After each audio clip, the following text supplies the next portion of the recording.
আচ্ছা, এরকম অনেকজনই আছে যারা তাদের ভিডিও বানাতে দিতে চায় না, বা অনেক ক্লায়েন্ট আছে যারা বলে যে তাদের ভিডিও বা ফটো পোস্ট করবে না। এইভাবে আমাদেরকে ইনস্ট্রাকশন দেয় অন দ্য স্পটে, কাজের সময়।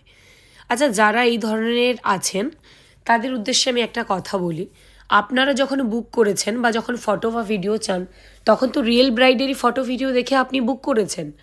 তাহলে যদি সেই রিয়েল ব্রাইড বলতো যে তাদের ফটো বা ভিডিও অ্যালাউ নেই, তাহলে আপনারা কার ছবি বা কার ভিডিও দেখে আমাদেরকে বুক করতেন?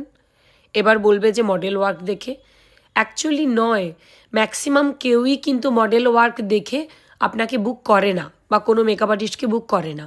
এটা আমার নলেজে আমি যতদূর জানি। আমি না হয় খুব একটা মডেল শ্যুট করি না, আমার কথা না হয় বাদ দিলাম। বাকি এখনকার জেনারেশন যেখানে মেকআপ আর্টিস্টরা খুব ভাইব চলছে, মানে সবাই মেকআপ আর্টিস্টের কোর্স করছে, মেকআপ আর্টিস্ট হচ্ছে, তারা তো অন দ্য স্পটে রিয়েল ক্লায়েন্ট প্রত্যেক দিন পাচ্ছে না, তারা তো মডেল শ্যুটই করছে। তো তাদের না হয় মডেল শ্যুট দেখলেন, কিন্তু আপনারা যখন কোয়ারি করেন তখন তো রিয়েল ব্রাইডেরই কোয়ারি করেন, এটা কী ধরনের মেকআপ, এটার কী কস্ট, এটসেট্রা। তাহলে তারা যদি বলে দিত যে আমাদের ভিডিও ফটো অ্যালাউ নেই, তাহলে আপনারা কার ফটো ভিডিও দেখে আমাদের বুক করতেন? প্রশ্নটা কিন্তু আপনাদেরকেই করলাম। তোমরা কারা কারা আমার সাথে একমত কমেন্টে লিখে কিন্তু জানিও, এবং তার সাথে এই লুকটা কেমন লাগলো সেটাও অবশ্যই জানিও। ভালো থেকো।